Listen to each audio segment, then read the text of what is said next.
Hello, my name is Kay Mars, and I am a project manager for the Child and Family Data Archive. Thank you for joining us for our webinar on how to access and use the Migrant and Seasonal Head Start Study Restricted Use Datasets. This webinar is hosted by the Child and Family Data Archive, Apt Associates, and the Office of Planning, Research, and Evaluation within the Administration for Children and Families in the U.S. Department of Health and Human Services. We are joined by Linda Caswell, who was the project director for the MSHS Study 2017, and Ann Wolf, who was the director of analysis. Linda and Ann will be leading the presentation today, but before we turn the presentation over, I'll briefly introduce you to the Child and Family Data Archive and let you know about the structure of this webinar.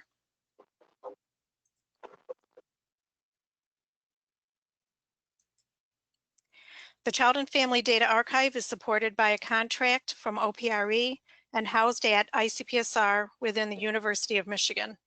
It is the place to discover, access, and analyze data on young children, their families and communities, and the programs that serve them. Users are able to access over 300 data sets with the ability to analyze selected data sets online. Users can also search and compare variables and peruse data-related publications. And of course, user support is available to assist users in finding and obtaining data. For today's webinar, Linda and Ann will give you an overview of the Migrant and Seasonal Head Start program and the MSHS study, its design and sample, the measures used, the primary data sets, and the data documentation. I will then let you know how to find the MSHS data on the Child and Family Data Archive website and how to request access to the data. We will then have a brief Q&A session, after which some of you may elect to stop and hop off, or you can stay on for another half hour and learn about using the MSHS study data. Linda and Ann will cover the rest of the topics, and then we'll have a final Q&A. Thanks, Kay. This is Linda Caswell. As Kay said, I was the project director for the MSH Study 2017, and I'm going to be presenting the first two sections of this webinar, which provide an overview of MSHS, the study design and sample, and the measures. Then I'll hand it over to my colleague, Ann Wolf, who will dive more deeply into the technical aspects of the archive datasets. Next. The MSHS study was funded by the Office of Planning, Research, and Evaluation of the Administration for Children and Families in HHS and conducted by Apt Associates and its partners, the Catholic University of America and WestStat. Next. Let me start by talking a little bit about how MSHS programs differ in some important ways from other Head Start programs. They are designed to meet the unique cultural and work-related needs of migrant and seasonal families. For example, MSHS programs serve infants, toddlers, and preschoolers, thus 0 to 5, and they have always done this. They're dual language programs. They primarily serve Spanish-speaking children and their families in dual language classrooms. And they vary in their hours and months of operation depending on families' work schedules. So some MSHS centers operate year-round, while others operate according to the arrival and departure of families as they follow agricultural work for as short as a period of 6 weeks. Next. The MSHS study provides a national picture of MSHS programs, centers, families, and children across the United States in 2017. It was informed by extensive engagement and input from the MSHS community, and was carefully designed to account for the unique features of MSHS programs and the characteristics of the families they serve, as I'll explain on the following slides. Next. This is the conceptual framework that guided the study. You can see the complexity of the context in which MSHS operates. This framework does several things. It acknowledges the influences of cultural, linguistic, and agricultural experiences on the physical, language, social, and cognitive development of MSHS children and families. It accounts for common developmental and intervention processes experienced by all children and families, and it reflects the vital importance of parental and family influences on MSHS children's development. Next. I'm going to focus in on a couple important features of this model. A particularly important one is the placement of MSHS, which is directly affecting children's development while at the same time influencing family and home experiences through its services to parents, families, and the community. Next. And another, on the left-hand side of the model, we have broader community, state, and federal settings that influence each of the layers within the model and affect the families, children, and the MSHS programs.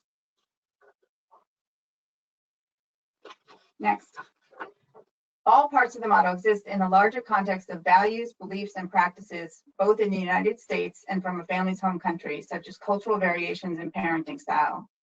Finally, there are the overarching forces of the less predictable impacts of time, weather, and migration, which play a central role in the daily functioning of families and programs for farm workers. Next.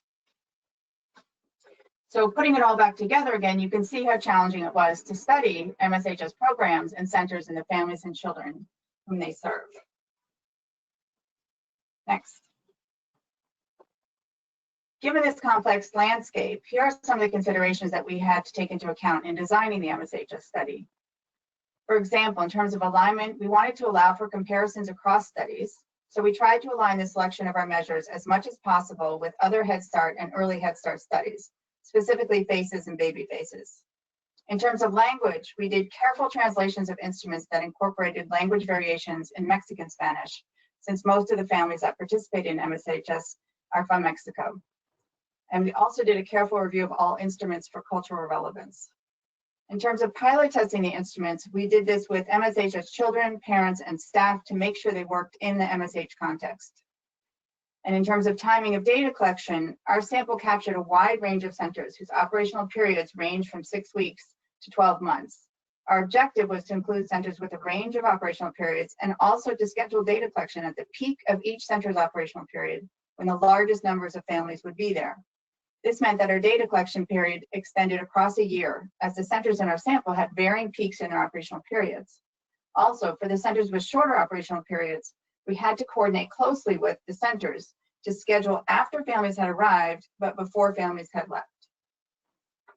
Next.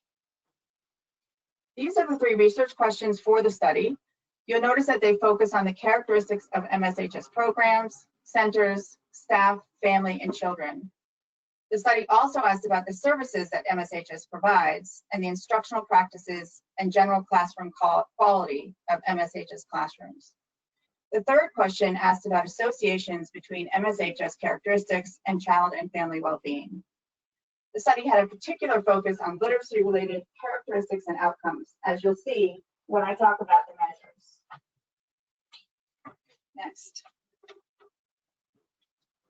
Before we go any further into the design of the study, I want to let you know about some important publications that will really be helpful for you if you decide to use the data. The main source of documentation for the MSH study data files is the Data Users Guide, shown here, which provides in-depth information about the MSH study, including measures, design, data content, and how to use the files. This information is similar to what we were presenting today, but with much more detail to hopefully answer most of your questions. The User's Guide can be found on the Child and Family Data Archive website at the URL on the bottom of the slide. During this webinar, if we reference the User's Guide, you'll see a green box on the slide with page numbers so that you can locate the information easily after this webinar. Next.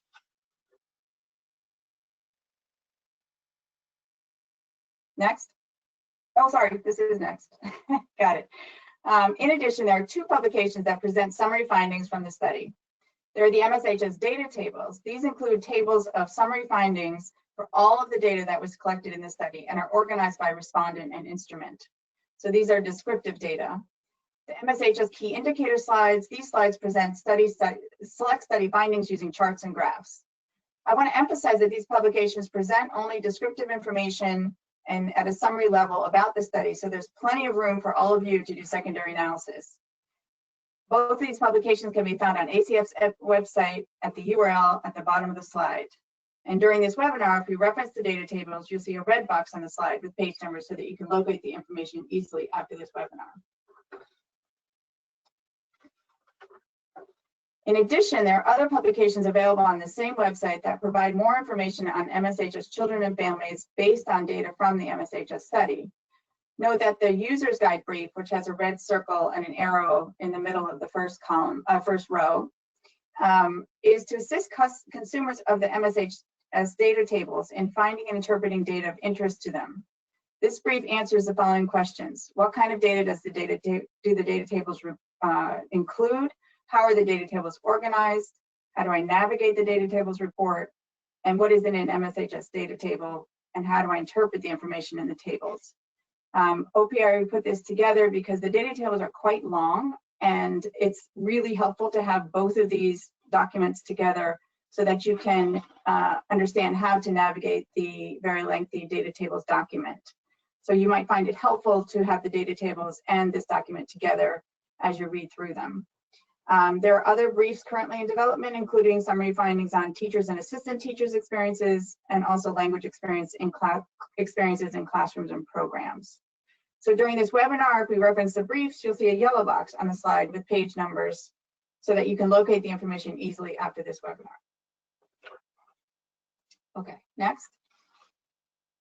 Finally, there are code books available on the Child and Family Data Archive website. These codebooks include detailed documentation about the data included in the MSHS datasets. And during this webinar, if we reference the codebooks, you'll see a purple box on the slide. So in sum, next, we've used these color-coded boxes to help you if you need to go back to the slides and reference any of the reference materials that we have mentioned. So the user's guide will be in teal, the data tables in red, the MSHS briefs in yellow, and the codebooks in purple. Next.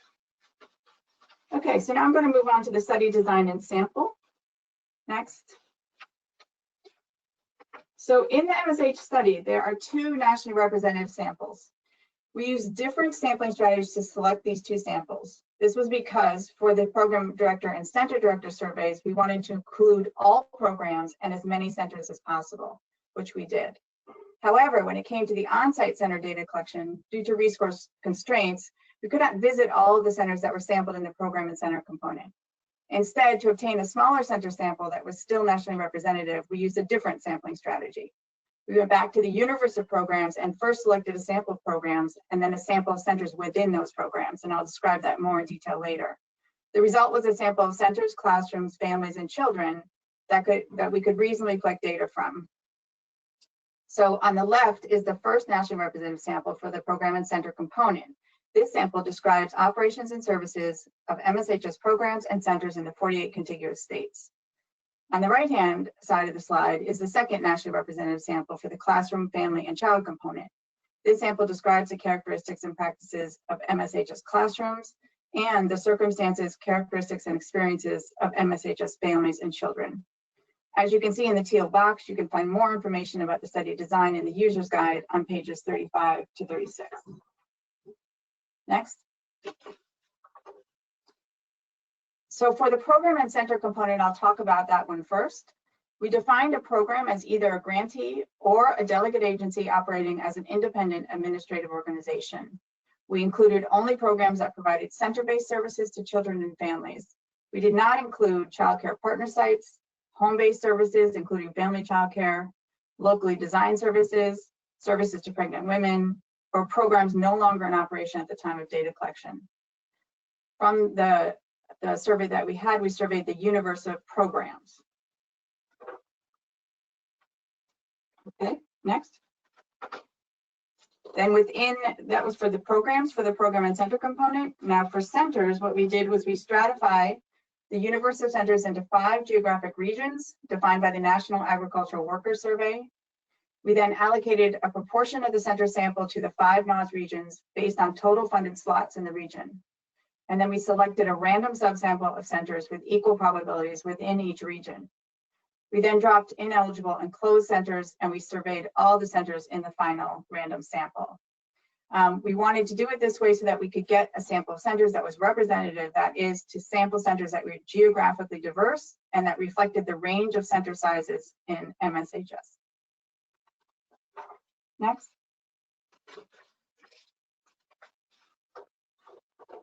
These are the numbers that that were included in the sample. So we surveyed all 36 programs, funding center-based services, and based on the sampling approach I've just described, we randomly sampled 252 centers for this component to send center director surveys. Next. For the classroom, family, and child component, our sampling approach was a bit more complex. We used a multi-stage cluster sample selected in 4 stages. So the first stage was programs, the second stage was centers, then classrooms, and then children with their families. So first, we randomly sampled MSHS programs from each of the 5 geographic regions to reflect the number of funded slots in the region. From each sampled program, we first collapsed small centers to be sure that there would be enough children in each sampled centers. We called these collapsed centers center groups. And then we sorted centers by season of operation and by size to improve the representativeness of the sample. We sampled at least 2 centers or center groups from each sampled program. In stage 3, within the sampled centers, we randomly selected the classroom sample on a rolling basis, depending on the timing of the center's peak operational period. We used a list of all classrooms with the number of children in each of the 3 age groups, stratified classrooms by the largest age group served. So our 3 age groups that we defined for this study are infants and toddlers, which is birth to 23 months, older toddlers, 24 to 35 months, and preschoolers, 36 months and older. So then after we had done that stratification, we sampled 1 classroom from each age category within each center. Then in the stage 4, within the sampled classrooms, we obtained rosters of children from all sampled classrooms. We stratified children by age group and randomly sampled children and their families from each age group. And we were targeting the following numbers. We were targeting 4 infants, sort of young toddlers, 8 older toddlers, and 12 preschoolers. Okay, next. So based on the sampling approach I've just described for this component, we randomly sampled 23 programs. Within those programs, 50 centers. And then within each center, we randomly selected 3 classrooms on average and 4 to 12 children and their families per classroom. So the final sample, on the right-hand side, you see it's 42 infant, younger toddler classrooms, 39 older toddler classrooms, and 41 preschool classrooms. On the left-hand side, our final sample of individual children was 161 infants and young toddlers, 260 older toddlers, and 452 preschoolers. Next. Okay, now I'm going to present the measures that we used in the study. Please note that the surveys and all other instruments that the study team created can be downloaded from the archive. So in terms of the study measures, we collected data through a variety of measures depending on the type of respondent. These included, as you see at the top, surveys of program and center directors. In MSH classrooms, we collected also surveys, but those were of teachers and assistant teachers. We did classroom observations in classrooms. From MSH families, we interviewed parents. And then from MSHS infants, toddlers, and preschoolers, we did a combination of direct assessments, assessor ratings, and parent and teacher ratings. Information on response rates and the percentages of respondents in Spanish and English are detailed in the data tables and the user's guide, and variables indicating the language of response are included in the datasets as well, if you're interested in that. So I'm going to talk a little bit about the topics that we covered in each of the surveys. So in the program and center director survey, they had similar topics you can see on this slide. We surveyed the directors from the universe of the programs and the directors from the random sample of centers, as I said earlier. Directors could choose to complete the survey in either Spanish or English. And we asked about many topics. I'll just give you a few examples of some of the questions from a few of the topics. So for example, in background and experience, we asked about basic demographic information, educational levels, and years of experience in early childcare and also in MSHS. In transitions, we asked about the ways in which the program had supported children's transitions to kindergarten. We also asked that of center directors. Next. For teachers and assistant teachers, we asked similar questions again, but asked assistant teachers fewer questions. So for example, in the area of knowledge and beliefs, which is under background, experience, education, knowledge, and beliefs in the first row, We asked about their knowledge and beliefs about teaching approaches, and also about how MSHS children should learn. For family engagement, we asked about ways in which they engage with MSHS families and parents. Teachers and assistant teachers, again, could choose to complete the survey in either English or in Spanish. Next. For the classroom observations, we used the class to measure classroom quality, but then added 2 other measures to capture the bilingual nature and cultural environment of MSHS classrooms. The first in the second row was the ELCO DLL, which captured support for bilingual language development and biliteracy. And then we also developed developed a measure specifically by the study team and adapted it from a similar instrument that was used in the Head Start study of American Indian, Alaskan Native programs. And this we call the MSHS Cultural Items and Language Use Checklist, or the CELU. Next. With the parent interview, we covered the topics listed here. Some example questions include, in the area of household linguistic abilities and practices, we asked parents about the languages they spoke and the uses of each language in their homes. In the area of work and resources, we asked about the type of work they did, how much they made, and if they had trouble meeting their basic needs. Again, parents could choose to do the interview in either Spanish or English. Next. In terms of child measures, as I had mentioned earlier, we selected age-appropriate bilingual measures to match the language background and wide range of children served by MSHS programs. And here again are our age groups: infants and young toddlers, birth to 23 months, older toddlers 24 to 35 months, and preschoolers 36 months and older. In addition to age appropriateness and bilingual considerations, we were looking for valid measures for low-income populations, and we also were interested in obtaining rich language data. Next. So we used a wide range of measures to assess MSHS children's language and literacy skills. Some measures were obtained through teacher reports, some were obtained through parent reports, and some were direct assessments, which I'll show the direct assessments on the next slide. Parents indicated their child's dominant language on the parent permission form, and we used this information to determine which assessments that we would use for the language of the assessment. The measures we used varied by age group depending on age appropriateness, and we strove to assess as many areas as possible for each age group while keeping in mind developmental differences and also the assessment time, making sure that that was reasonable. So here you can see that, for example, the language dominance and proficiency questionnaire was obtained through teacher report for all age groups. Next. Here are the direct assessments that we administered, and again, they varied by age group. We assessed preschoolers and then older toddlers with the PLS-5, and the Woodcock-Munoz language survey, we assessed only preschoolers. Next. We also had other measures that we believed it was important to measure MSHS children's socio-emotional skills, and so we used several measures that varied by age group.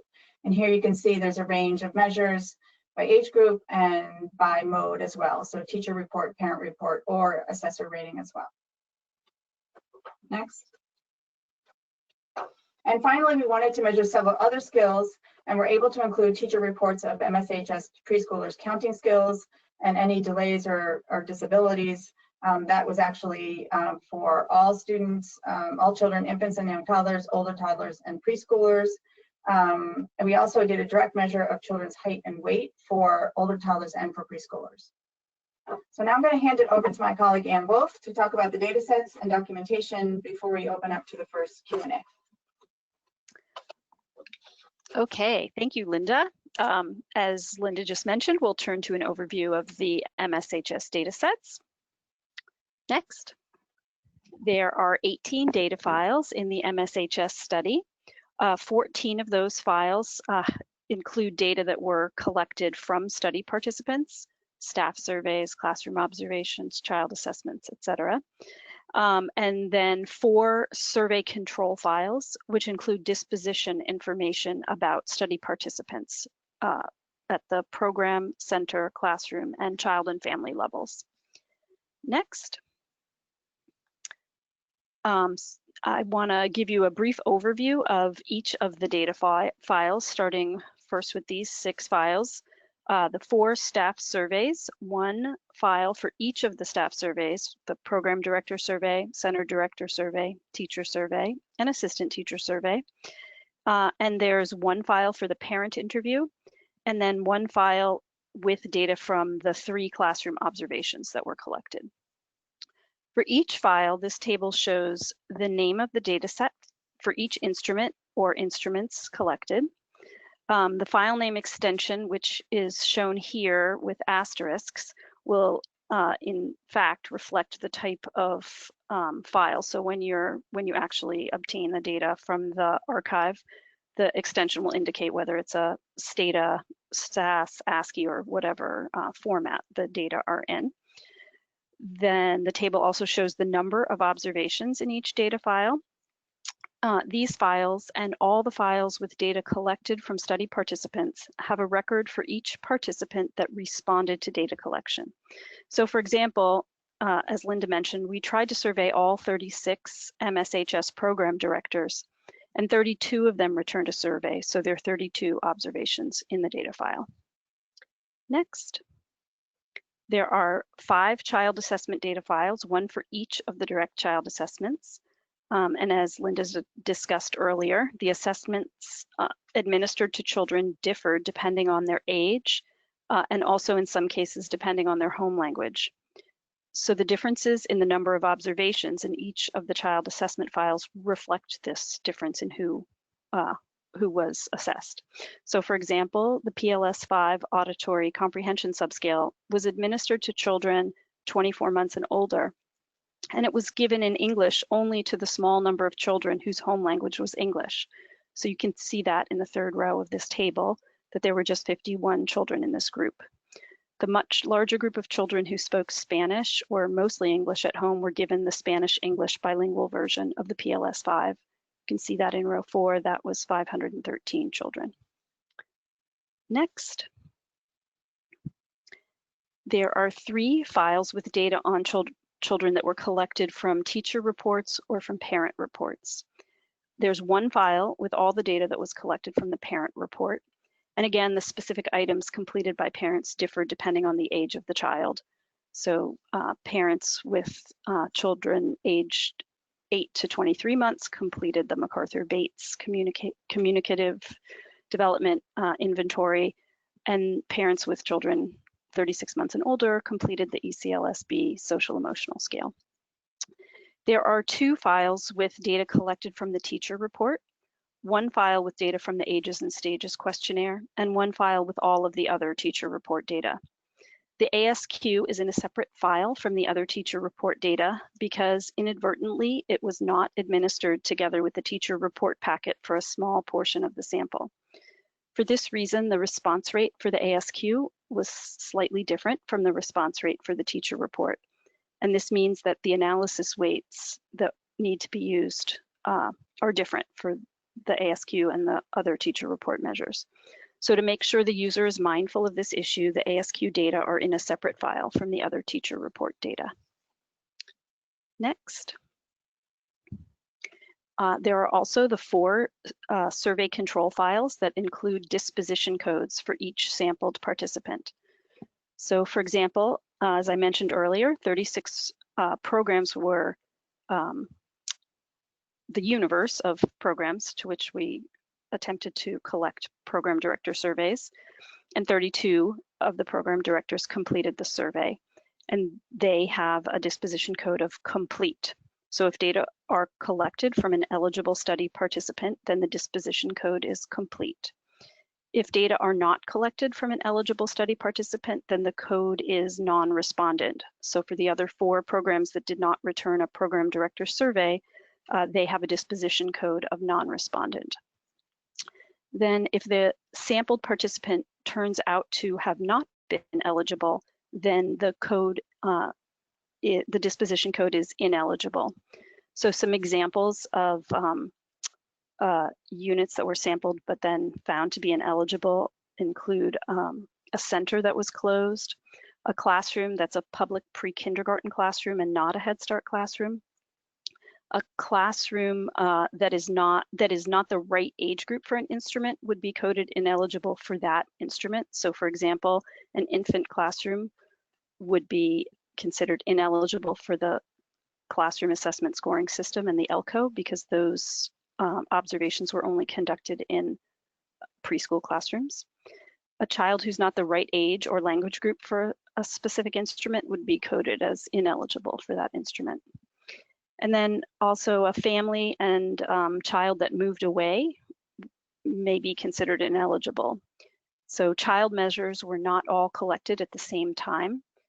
Teacher reports and parent reports were not collected at the same time as child assessments. So it's possible for the child or family to be ineligible for measures that were collected later and to have been eligible for measures that were collected earlier if the family moved away in between during the data collection period. Survey control files also include variables with information that was used in sampling centers, classrooms, children, and focal children in families with more than one child in the sample. Some of these variables are variables that identify the centers that were sampled for on-site data collection, but not for the center director survey. A variable that indicates the classroom age category, whether the classroom was an infant and young toddler classroom, an older toddler classroom, or a preschool classroom. A variable that indicates the selected focal child in families with multiple children in the sample, and so on. And the survey control files include also the base sampling weights, which capture the probability of selection for each sampled unit. And those variables all have variable names that end with BWT for base weight. Next. There is one survey control file for each type of study participant: programs, centers, classrooms, and children and families. This table shows the file name for each survey control file. It also shows the disposition variables. So there's a disposition variable or a status variable for each measure that was collected at that level.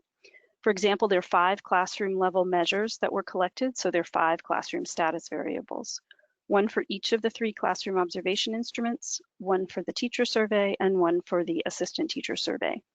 Similarly, 5 child level measures were collected, so there are 5 child level status variables. Next.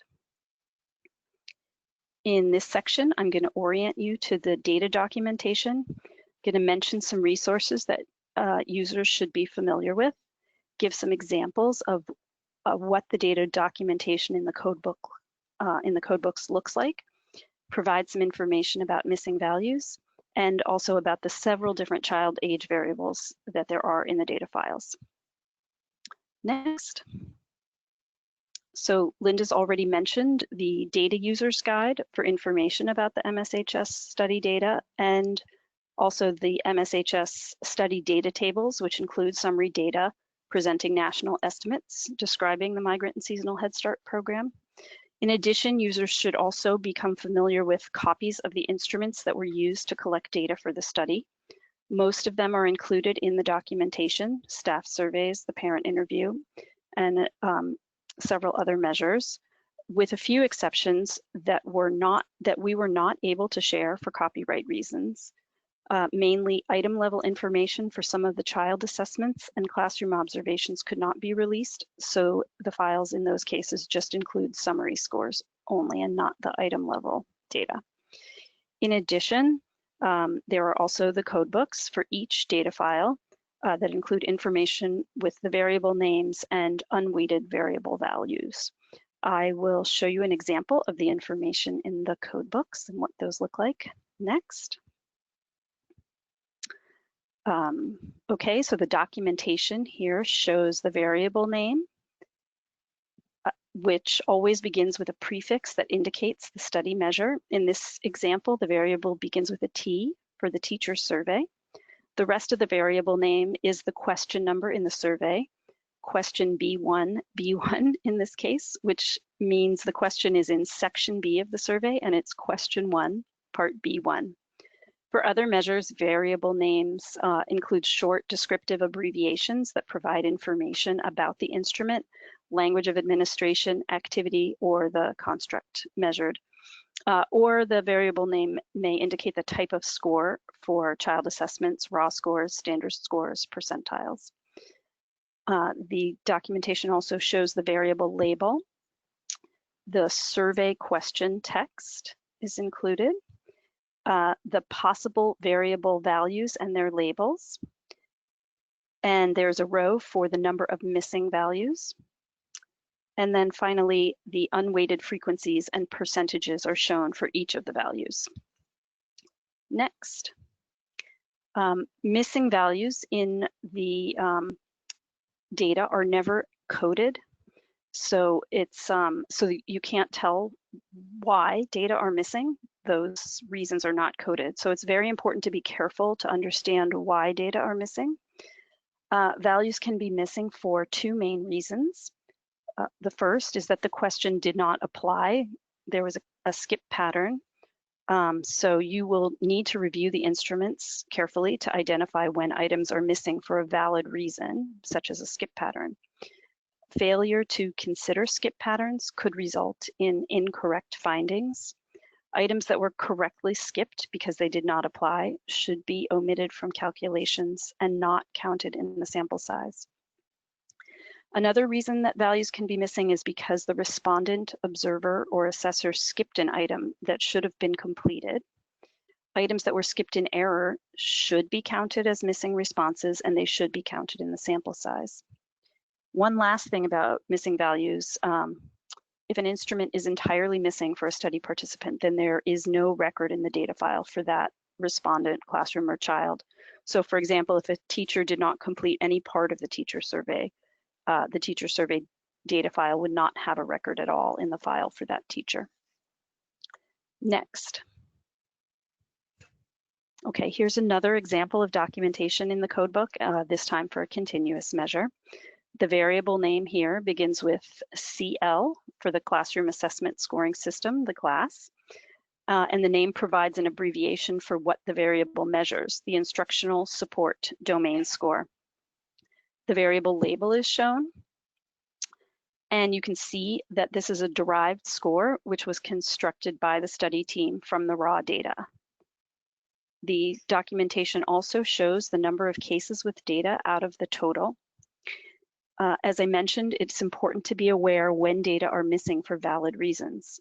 For example, the class is only collected in preschool classrooms. So even though the sample includes 122 classrooms, only 41 of them are preschool classrooms. So actually, the instructional support score is not missing for any of the preschool classrooms. One way that you can check this to find out that this is correct is to create a crosstab of this variable versus the class type variable, which is the variable that indicates the age group for each classroom. Okay, the documentation also includes the simple unweighted summary statistics, the mean, standard deviation, etc. Next. Something else to be aware of is the fact that there are 7 different child age variables used for different purposes. First, to determine the child measures that should have been completed, there's a variable for child age in months, which is in the child survey control file. Second, to select the sample and to define subgroups and analyses, there is a categorical variable with 3 child age categories. Infant and young toddler is one category, older toddler and preschool are the 3 categories. And this variable is also included in the child survey control file. Third, to calculate child age for scoring assessments according to publisher guidelines, there are 5 variables which are located in the relevant child assessment files. So there's one child age variable in the lighter data file, which was used to calculate subscale scores and composite scores. There are 2 child age variables in the Woodcock-Munoz language survey data file, one for calculating scores for the English version and the other for the Spanish version. And there are 2 child age variables in the preschool language scales data file, one for calculating standard scores and one for percentiles. Next. One very important feature of the MSHS study is that the data are nationally representative. When weighted, the sample represents all MSHS centers and all MSHS classrooms and the children and families in programs offering center-based services in 2017. But analyses of the MSHS study data only represent the MSHS population when analysis weights are used. Weights adjust for the differential probabilities of selection and also for non-response. Without weights, findings will be biased. Estimates of percentages and means will will be inaccurate, and standard errors for tests of statistical significance will also be incorrect. Standard errors must account for the multi-stage sample, the clustering of children within classrooms, classrooms within centers, and centers within programs, and for differential sampling rates. These adjustments require appropriate statistical software, such as those available in SAS, Stata, Sudan, and other packages. Okay, next, Kay will tell you about how to access the MSHS study data and documentation through the archive website. Okay, thanks, Linda and Ann. To access the Migrant and Seasonal Head Start study, visit the Child and Family Data Archive website at childandfamilydataarchive.org. To find the study, enter the study title or acronym in the search box highlighted here and return. Then click on the Migrant and Seasonal Head Start study title in the search results, which will link you to the study homepage. And here's a screenshot of the MSHS study homepage. The homepage is where you will find important information, such as a summary about the study and information on the study's methodology, sampling, weights, and more. The study homepage is also where users can search and compare variables and view publications based on use of the MSHS data. While users may preview and download the public documentation located on the Data and Documentation tab, a restricted data application is required for users to gain access to the restricted data and all of the study documentation. To begin your application, click on the Access Restricted Data button highlighted here, then follow the instructions and complete the sections that are shown next. So the application requires a description of the study that requires access to the data, a data security plan, an IRB letter, and a signed data use agreement, as well as other key pieces of information. Archive staff are available to assist you with your application and to answer any questions. Just email us at cfdata-help@umich.edu. And now we're happy to take a few questions. If to stay on for the entire webinar, please consider holding your questions until the second Q&A session so that those who need to hop off soon can ask their questions. And please just put your question in the chat window. Thanks. Hello, this is Anna from ICPSR jumping in with our first question. I see our first question is, can you review again what measures are available about infants? Okay, this is Linda, and I'm going to go through the measures that were available for infants that we used. So there we used the MacArthur-Bates Communicative Development Inventory. That was a teacher report and a parent report. The ASQ was a teacher report. The BITC was a parent report. And then we also asked for teacher reports of child delays and disabilities and child language dominance and proficiency. So those were the child level measures, and then the CELU was also collected in infant classrooms. So that was the cultural items and language use checklist. Perfect, thank you. Next question. What were the response rates for the staff surveys and the parent interview? Hi, this is Ann. The response rates ranged from 80% for the center director survey to 98% for the teacher survey. In between, the response rate for the parent interview was 88%, and the response rate for the assistant teacher survey was 93%. Great, thank you. All right. Our next question is, where can I get more information about how to merge the data sets? This is Anne again. We're going to cover how to merge the data sets during the webinar after this Q&A break. And also you can find more information, more detailed information in the user's guide, starting on page 63, and then also in the user's guide on page 57 is a very detailed table with all of the study IDs that you need for linking the different data sets. Great, thank you. The next question is, if I apply application, can I access the restricted data regardless of my status? So I'll say that again, and we may ask for clarification on any of these questions. If I apply application, can I access the restricted data regardless of my status? This is Kay. So the data use agreement lists the criteria for the principal investigator to access the data. I believe that we are knowing that program people may want access to the data, and so if that is your situation, please contact us, and we will do what we can to work with you. Great, thank you. And it looks like this is the last question for now. Would you please repeat the help email address? Sure, it's cfdata-help@umich.edu.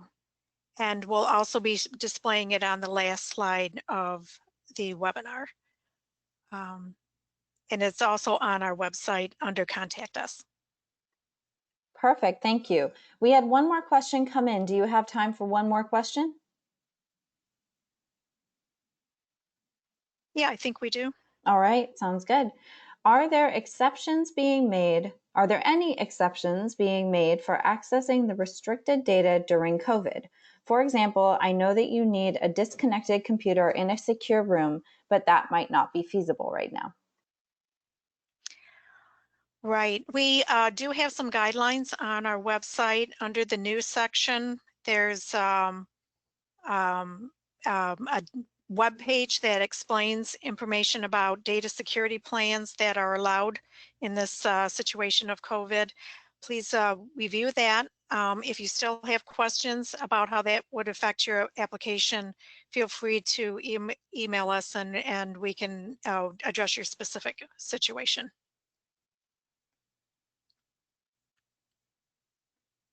All right, that sounds great. With that, I will turn the presentation back over to Kay. Okay. Actually, I think I will. This is Anne. I think I'll take over again. Okay. Okay. At this point, you may feel like you've had enough for today. And if that's the case, this might be a good place to stop and hop off the webinar. Or if you're still hungry for more, please stay on. We'll go into some more detail about using the MSHS study data. We'll turn to representativeness and weights, merging data sets, example analyses and findings, and then we'll have time for more questions. Next.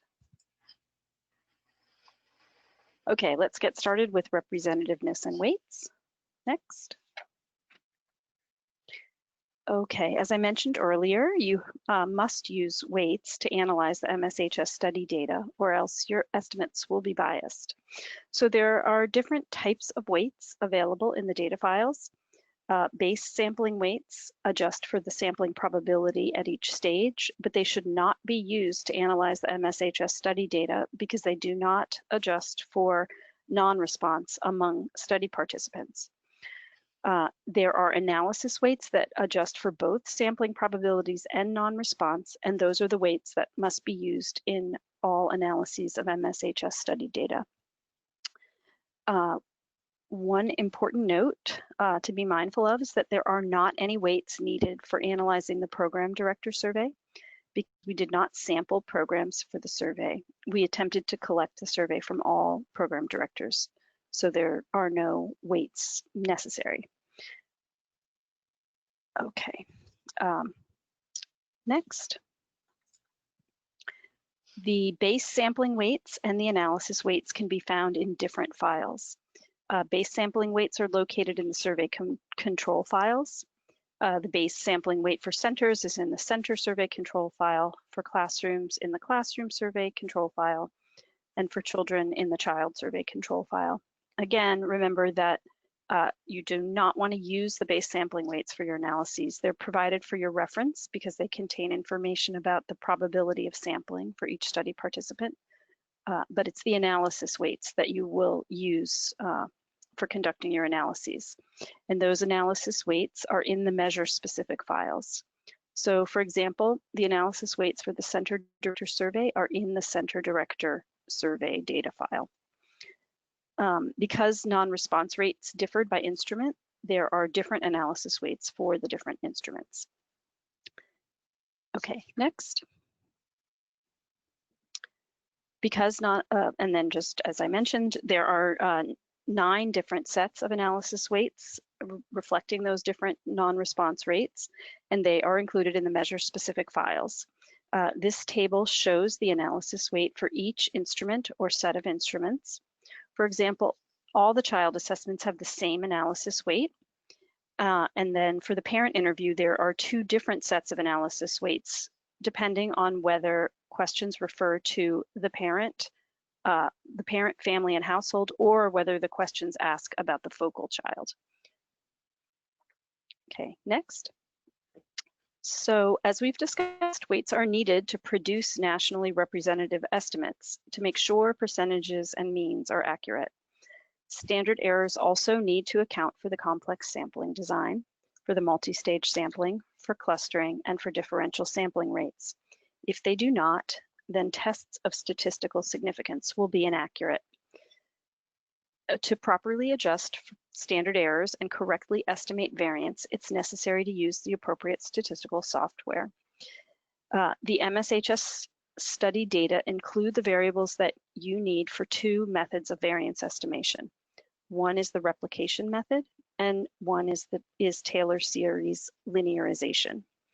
For the replication method, there are jackknife replicate weights, which were constructed using multiple random samples, mini representations of the full sample.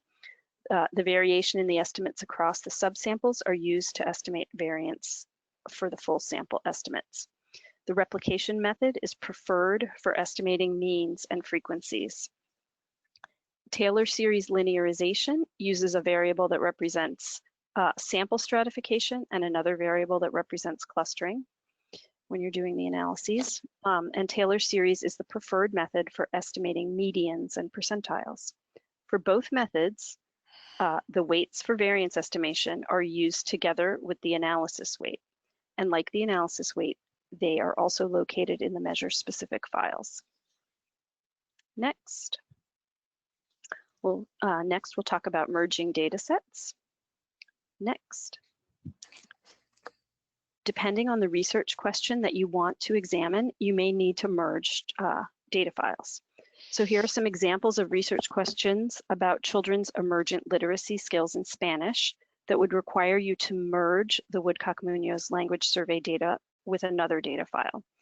If you want to examine how emergent literacy skills in Spanish relate to Spanish language proficiency as it was rated by the teacher, you'll need to merge with the teacher report data file. If you want to examine how they relate to the predominant language of classroom instruction, you'll need to merge in the teacher survey data.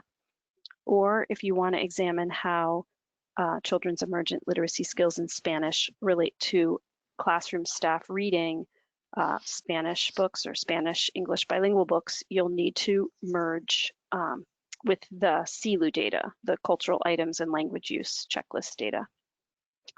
Next, you'll need to use the correct ID variable to merge files. Each data file contains the ID for the unit of measurement in that file and for all larger units. So for example, the child data files all include the child ID and also include the IDs for classrooms, centers, and programs.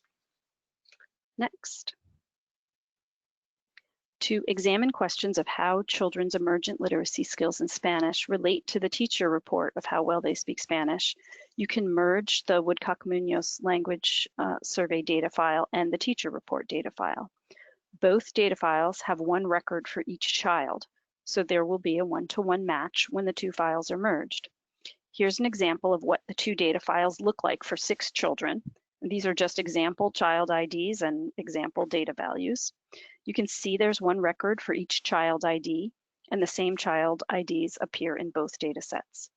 The data files can be sorted by child ID and merged to create a file that contains both the child's W score from the Spanish version of the Woodcock-Munoz letter word identification assessment, shown here with the variable name WM underscore S for Spanish underscore W for the W score, and the teacher rating of how well the child speaks Spanish, shown as the variable TCR for the teacher child report, underscore CLD for child language development, underscore Q2F for question 2F.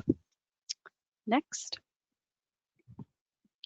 To examine a question about how children's emergent literacy skills in Spanish relate to the predominant language of classroom instruction, you can merge the child level Woodcock-Munoz data file, which has one record for each child, shown in the panel on the left, with the classroom level teacher survey data file, which has one record for each classroom. Here's an example of what a few records in each of these two data files look like. Again, these are just example IDs and example data values. But you can see there are multiple children for each classroom in the child level Woodcock-Munoz data set. 2 children in classroom A, 3 children in classroom B, and so on. The data files can both be sorted by classroom ID and merged to create a file that contains both the child's W score from the Spanish version of the Woodcock-Munoz letter word ID assessment, and also the predominant language of instruction in the classroom, which is shown with the variable T for teacher survey underscore QH1 underscore teaching underscore derived. Next. When you're conducting analyses, you want to be sure to choose the correct analysis weight, and you will select that weight based on the unit of analysis, center, classroom, child, and family level. And then again, remember there are no weights for the program director survey because we tried to survey all of the MSHS program directors without doing any sampling. So you'll select the weight based on the unit of analysis and then also based on the measure. And the weights, analysis weights are shown here in this table. Next. Okay, I'm gonna show you some example analyses and findings from the MSHS study. Next. Okay, so as mentioned earlier, the MSHS study data tables provide summary information for all of the data that were collected. Here's an example. An analysis was conducted to determine the percentage of migrant and seasonal Head Start teachers who are Hispanic or Latino. For this analysis, we used data from the teacher survey data file, which is named 37348-0007-data, and examined the data from the teacher survey question A17D, which is the variable T underscore QA17D. And as you know, all analyses must use analysis weights to produce national estimates. So for the teacher survey, the analysis weight is TS underscore fin weight or FINWT for final weight. And we, in our analyses for this study, used the replication method to estimate standard errors, which meant using the jackknife replicate weights, TS fin weight 1 to TS fin weight 47. There are 47 replicate weights. Next, the results from these analyses are presented in the MSHS data tables, and we can see that 76.5% of migrant and seasonal Head Start teachers are Hispanic or Latino. So as Linda mentioned, you can take a look at the study data tables and see that there are a lot of results presented there. The link is shown here on this page, and you can take a look at those data and start to think about framing your own research questions. And it may look like a lot has been done already, because there are a lot of summary, there's a lot of summary data presented there, but as Linda mentioned, all of it is summary data. None of the analyses that have been done so far have looked at any associations between variables, so there's plenty of room for you to go forth and examine the relationships among these many pieces of data. Next. These are the same results, just shown graphically, presented graphically as they are in the key indicators that Linda mentioned earlier. Here again, you can see 77% of MSHS teachers are Hispanic or Latino. Next. The brief on MSHS children's social and emotional skills presented a range of findings from various data sources. One example was an analysis to examine the social, emotional, and behavioral regulation skills of MSHS preschoolers. That's children 36 months and older. For this analysis, we used data from the Lighter Examiner Rating Scales data file and examined data from the Cognitive, Social, and Emotional Regulation Composite Scaled Scores. Each of the composite scaled scores was constructed from several items that were completed by the examiner. And these analyses used the analysis weights for child assessments. Next. The results are graphically presented in the brief on the MSHS children's social and emotional skills. On average, MSHS preschoolers have social and emotional skills in the average range within one standard deviation of the norming sample average as reported by a trained assessor. This is the case for children's cognitive social skills, which is shown in the bar on the left, including attention, organization, impulse control, and sociability, and also true for children's emotional regulation skills, shown in the bar on the right, which includes energy and feelings, regulation and mood, anxiety, and sensory reactivity. Next. Now we are happy to take any more questions that you may have. Wonderful. We did get a couple of questions. So the first one says, I am assuming the centers/programs are de-identified, but wondering if accessing identification, such as for merging with other datasets like PIR, in order to have more grantee information is possible. This is Anne. I will take that question. It is not possible. The centers and programs are completely de-identified and cannot be linked to administrative or other data sources, because that would eliminate, would mean that they were identifiable. Great, thank you. And also, is there a season length variable for center in order to predict dosage of instruction to language/literacy outcomes? Yes, there is a variable that describes the operational period that was used in sampling. It does not indicate the number of months, but it does give a sense of whether the operational period was for a one season versus the full year, or for 3 seasons. So it would give some indication of the duration of program operation. Great, thank you. The next question, do you have geographical code of the center, e.g. state or county? No, there are no geographical codes.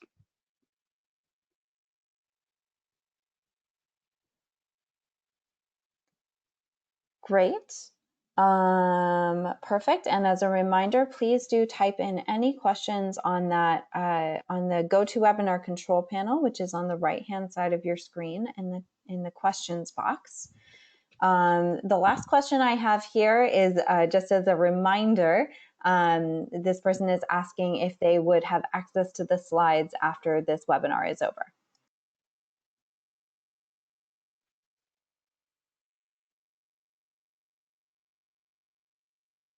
This is Linda. I can answer that. So yes, you will have access to the slides. They will be sent to you via email, along with a link to the recording for the webinar, which will be on the archive dataset, or the ICPSR dataset. The ICPSR webpage. Perfect. I do not see any additional questions. So with that, Kay or Linda or Anne, is there anything you wanted to mention at the end?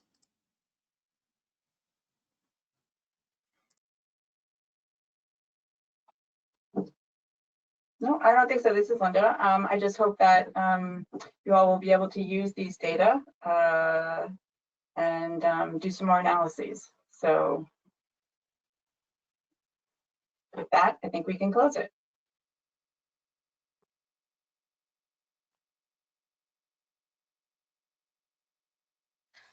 Okay.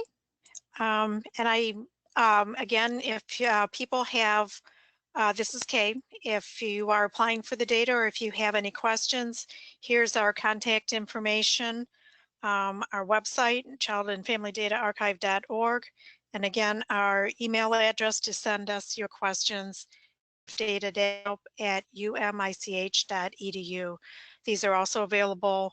Our help email address is also available on our website.